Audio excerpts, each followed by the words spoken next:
The case of the impossible theft. The Little Rock Cold Case Unit was enjoying a rare moment of peace. Ginny and Liam had just celebrated their 1-year engagement anniversary with a quiet dinner at home. Liam, the veterinarian, was currently dealing with a demanding surgical schedule, often leaving Ginny and Finn to handle the early morning hours alone. Ben and Echo, meanwhile, were busy navigating a home renovation, adding stress to Ben's already stoic demeanor. The personal pressures were mounting, but the professional call of a new case provided a welcome, if challenging, distraction. The new file landed on Ginny's desk, passed over by the robbery division years ago due to the sheer improbability of the crime. The missing masterpiece.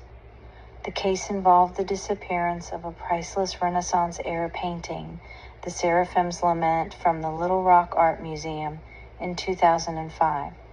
The unusual nature of the crime wasn't the value of the art, but the complete absence of any forced entry or evidence of human presence. The painting, which was massive, nearly 6 feet tall and bolted to the wall, vanished from the museum's most secure gallery, protected by state-of-the-art laser grids and motion sensors.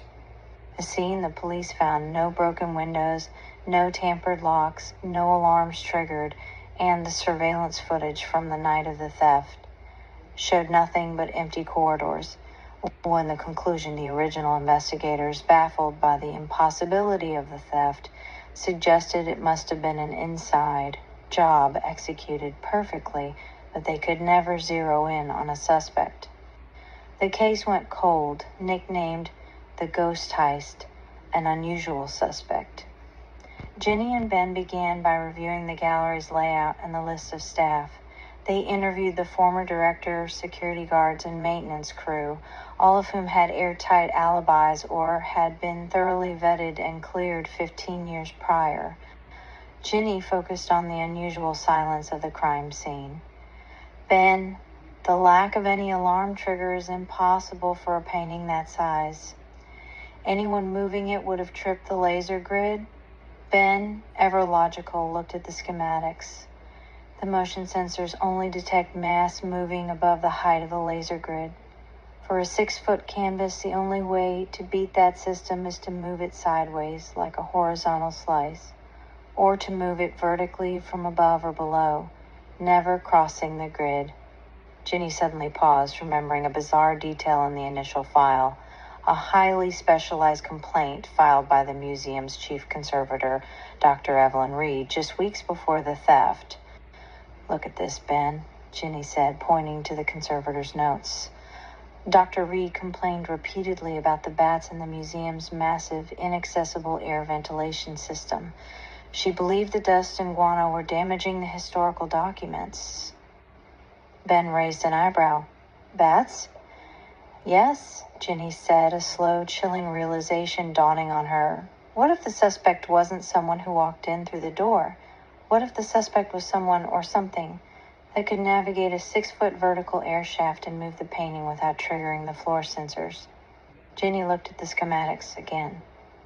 The gallery housing the painting was situated directly beneath a vast, unused ventilation shaft that rose 3 stories to the roof. A hatch from the shaft opened into a small, unused utility room adjacent to the gallery. A very unusual suspect was beginning to emerge, leading Ginny to a chilling theory that defied rational crime solving. Ginny and Ben decided to interview Dr. Evelyn Reed, the museum's former chief conservator, believing her intimate knowledge of the museum's hidden infrastructure, the massive ventilation shafts, held the key to the impossible ghost heist, the conservator and the vents. Ginny and Ben met with Dr. Evelyn Reed at her private art restoration studio. Dr. Reed, a brilliant but slightly eccentric woman, immediately recognized Ginny's line of questioning. "The bats," Dr. Reed stated without preamble. "Everyone thought I was crazy obsessing over the bat guano, but those vents were huge, Detective, massive, built for a furnace the size of a small car. They were an easy route for anything smaller than a person, and absolutely impossible for a 6-foot canvas. She confirmed that the ventilation shaft running directly above the Renaissance Gallery, the one that housed the Seraphim's Lament, was essentially a vertical chimney.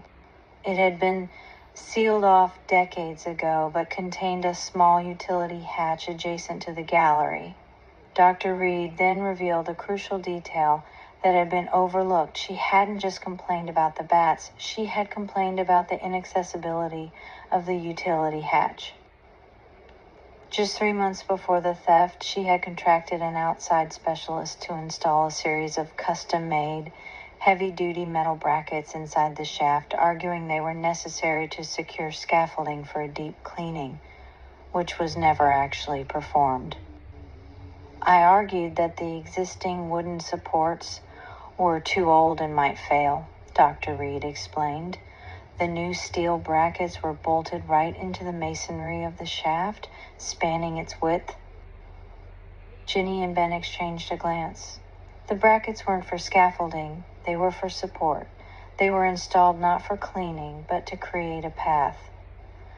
Who was the specialist that installed those custom brackets? Ginny asked. Dr. Reed sighed, retrieving a file. A small one-man operation. A man named Marcus Hale, highly specialized in custom metalwork and rigging. The conservator also provided insight into the painting itself. She explained that because the painting was so large and valuable, it was displayed in a custom-built, lightweight travel frame that could be removed from the heavy display mount in a matter of minutes with a single specialized tool, the unusual tools, and the suspect. Focusing on the new suspect, Marcus Hale, Ginny and Ben went to the museum storage facility to inspect the site of the theft, the ventilation shaft and the utility hatch. The hatch was small, but Ben confirmed that the space was just wide enough for the lightweight travel frame carrying the 6-foot canvas to be passed through, but only if the painting was held perfectly vertical and was lowered precisely. Ginny realized that the crime wasn't a ghost heist. It was a highly specialized engineering feat. The suspect needed 3 things: on-motive access, knowledge of the painting's lightweight travel frame and the vent system, and means the ability to install a custom rigging path, the tools, a system of pulleys, wires, and winches designed to lower the canvas from the roof, using the custom brackets as anchors. They tracked Marcus Hale down to a cramped metalworking shop. Hale was a genius machinist and rigger, but he was also deeply in debt. Ginny and Ben searched the small workshop, finding nothing related to the painting. However, Finn and Echo both became agitated near a massive, old-school lathe machine. Ben moved the heavy machinery and discovered a small hidden compartment. Inside, they found a neatly coiled steel cable with custom-made fittings that perfectly matched the specifications of the brackets installed in the museum's ventilation shaft. Next to the cable was the small, specialized wrench used to detach the Seraphim's Lament from its display mount. Ginny realized the connection. Marcus Hale had the means and the motive. He was the only person who could have installed the custom path for the heist, and the one who possessed the unique tools to execute it. But who hired him? Ginny recalled the conservator's specialized request for the brackets. The simplest answer was often the correct one. Dr. Reed didn't just hire him to install brackets, Ginny stated, a cold certainty in her voice. She hired him to execute the heist. She had the access and the knowledge of the painting's internal framework. Hale had the engineering skills to make the impossible possible. The true, unusual suspect in the Ghost Heist was the museum's own trusted conservator, who had used her knowledge of preservation and her accomplice's engineering skills to pull off the perfect silent crime. Ginny and Ben knew they had to approach this carefully. Marcus Hale was their physical link to the crime, but Dr. Reed was the mastermind who had created the opportunity. However, questioning the machinist first would likely break his nerve. allowing them to leverage his confession against the more composed Dr. Reed. The machinist breaks. Ginny and Ben brought Marcus Hale in for questioning at the Little Rock Police Department. He was nervous and defensive, clinging to the story that he was merely hired to install safety brackets. Ginny started by placing the small, specialized wrench used to detach the Seraphim's Lament on the table. "This is a very specific wrench, Mr. Hale, only used to remove a very specific travel frame. We found it hidden in your shop, along with a coiled steel cable designed to fit the custom brackets you installed in the museum's ventilation shaft." Ben leaned in, his voice cutting. "The truth is, Dr. Evelyn Reed didn't hire you for safety. She hired you for a heist. You're an expert rigger, and she needed your expertise to lower a 6-foot canvas from the roof, down the air shaft, and out the utility hatch, all without tripping the laser grids. You made the impossible possible." Marcus initially denied everything, but when Ben presented the schematics of the ventilation shaft, pointing out the perfect placement of his custom brackets, Marcus crumbled. "She put me up to it," he confessed, his voice shaking. "She said the painting was being held hostage by the museum, that it deserved to be owned by someone who truly appreciated it. She paid me a fortune to design the system. It took months to plan, months of installing the rigging under the guise of maintenance." Marcus confirmed the meticulous nature of the theft. They accessed the roof hatch, lowered the painting's travel frame using the rigged system, passed it through the small utility door, and then vanished. He provided the final, damning detail. Dr. Reed was the one who controlled the logistics, and she was the current keeper of the painting. The conservator's confession. Ginny and Ben immediately proceeded to Dr. Evelyn Reed's studio. When they walked in, Dr. Reed was meticulously cleaning a delicate tapestry, her hands steady, her expression calm. Ginny placed the photograph of Marcus Hale's confession on the table. "Marcus Hale has confessed to his role in the Ghost Heist, Dr. Reed. He confirmed you were the mastermind who hired him to build the rigging system inside the ventilation shaft." Dr. Reed sighed, not with shock, but with weary resignation. She didn't deny it. "I suppose my concern for the painting's preservation was always going to lead you back to me," she said, finally looking up. Ginny pressed her on the motive. "You were the chief conservator. Your job was to protect the art, and that is exactly what I did," she declared, her eyes flashing with fanaticism. "The museum was a tomb. They kept the Seraphim's Lament under sterile glass, hidden from the light, hidden from appreciation. They were letting it die slowly from neglect and inadequate temperature control." Dr. Reed revealed that the theft was not primarily for money, but for her twisted sense of artistic preservation and ownership. She viewed the museum as an incompetent custodian. She saw the painting as her responsibility, her patient, the brackets, the specialized tools, the knowledge of the travel frame.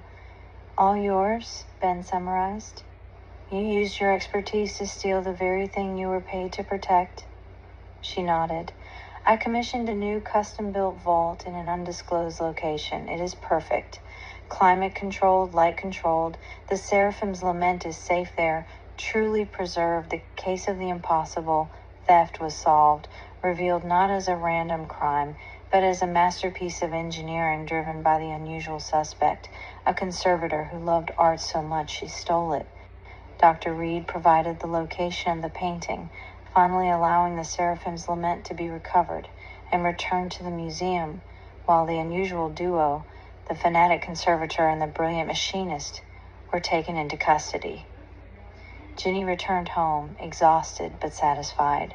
The Ghost Heist was closed, a bizarre case of engineering genius fueled by obsessive artistry. The contrast between the cold precision of the crime and the warmth of her home life with Liam was immediate and comforting. Case decompression. Liam was in the kitchen, carefully measuring ingredients for homemade dog treats, a routine he adopted to de-stress after particularly difficult surgeries. Finn, ignoring his new orthopedic bed, was sitting patiently by Liam's feet, overseeing the operation. "Tough day, cold case?" Liam asked, not looking up, but his tone immediately conveyed concern. He could read the tension in Jenny's shoulders. Jenny sank onto a stool, kicking off her boots. "Tough, but solved." "You won't believe this one, Liam." It was the museum conservator. She briefly outlined the impossible logistics of the theft, the massive ventilation shaft, the custom metal brackets, and the genius of Marcus Hale's rigging system. "Dr. Reed," Jenny explained, shaking her head. "She didn't steal it for the money. She stole it because she thought the museum wasn't preserving it properly. She literally rescued the painting from its custodians because she viewed them as incompetent. She was a fanatic." Liam whistled softly. "A love crime. I deal with owners who love their pets so much they overfeed them into obesity. She just took it to a different extreme." He paused, mixing the batter. "Did you get the painting back?" "Yes, recovered intact," Jenny confirmed, "in a hidden custom-built vault." The irony is, her preservation methods were likely better than the museum's had been, an evening of routine and resilience. The conversation eased the stress of the day. Jenny watched Liam work, admiring the focus and gentleness he brought to everything, whether it was mending a sick animal or baking for their dog. It was a grounding presence that she desperately needed. Later, they settled on the sofa for their favorite evening ritual, quiet time with the dogs. Finn, after inspecting the quality of the raw batter, was curled up by Jenny's feet. "Ben's about to lose it with his renovation," Jenny commented, rubbing Finn's ears. "He called me 4 times today about substandard drywall." Liam chuckled. "Tell him to hire professionals and get out of the way, like you do with solving murders." Jenny smiled, leaning her head on his shoulder. "I'm trying. This week was a lot. The contrast between the sheer evil of Arthur Vance and the pure devotion of Dr. Reed, it's exhausting." Liam kissed the top of her head. "It's why you're good at it, Jenny. You see the human factor in the impossible." Now," he said, turning slightly to look at her, "the tough cases are done for the day. Let's talk about something less criminal and more exciting. The new garden bed plans, perhaps?" They spent the next hour sketching designs for the herb garden they planned to build that weekend, talking about thyme and basil instead of timelines and suspects. It was in these simple shared moments, the domestic routine, the mutual support, and the presence of their dogs, that Jenny found the resilience to keep facing the ghosts of Little Rock.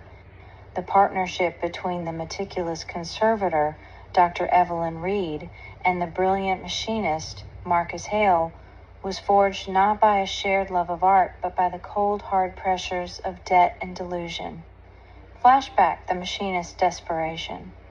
Marcus Hale was a master of metalwork, a true artist in engineering, capable of designing and fabricating precision, machinery that few others in Little Rock could match.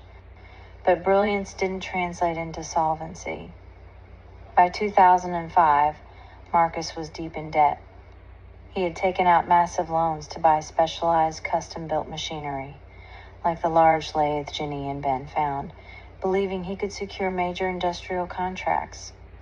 Instead, he was being squeezed by creditors, facing the imminent loss of his shop and his life's work. He was proud, too proud to ask for help, and becoming increasingly desperate. He started taking on high-risk, cash-only jobs just to keep the lights on, often working 18-hour days fueled by coffee and anxiety. The devil's offer. It was during this period of financial freefall that Dr. Evelyn Reed approached him. She wasn't a client, but she had tracked him down through his supplier. She came to his cluttered, noisy shop, ignoring the grease and grime, her silk scarf a stark contrast to the industrial grit. She didn't talk about pulleys or cranes at first. She talked about beauty. Mr. Hale, she began, her voice low and mesmerizing, you are an artist. You understand precision, balance, and the sanctity of creation. I have seen your custom tooling. You build things that are made to last. Marcus was flattered. No one had ever spoken of his work this way. She then introduced him to the subject of the Seraphim's Lament. She didn't call it a valuable painting. She called it a sick patient. She described the museum's inadequate temperature controls, the devastating effect of the ambient light, and the slow, agonizing death she was witnessing as a conservator. The museum is killing it, Marcus, she said, her voice dropping to a conspiratorial whisper. But I have a buyer, a private collector who understands true preservation. They have built a perfect vault. This is a rescue mission, Marcus, not a theft. It is an act of preservation. Then she got to the price. She laid out a bank draft that was almost twice the amount of Marcus's total debt. This is a down payment, Marcus. You use your genius to design a means of extracting the painting without leaving a trace. It must be elegant, silent, and structurally sound. You will be freeing this masterpiece, and you will be freeing yourself. The offer was overwhelming. It wasn't just money. It was a lifeline presented as a moral imperative by a woman who seemed completely sane and driven by noble passion. Marcus, blinded by debt and seduced by the idea of using his engineering genius for a secret, momentous task, accepted. He immediately went to work, spending weeks on schematics, designing the exact placement of the brackets and the specialized fittings for the steel cable. He felt a rush he hadn't experienced since his best engineering days, pouring his desperation and talent into the perfect silent heist. He believed he was an engineer of preservation, not a common thief, never realizing that he was merely a tool in Dr. Reed's far more terrifying delusion.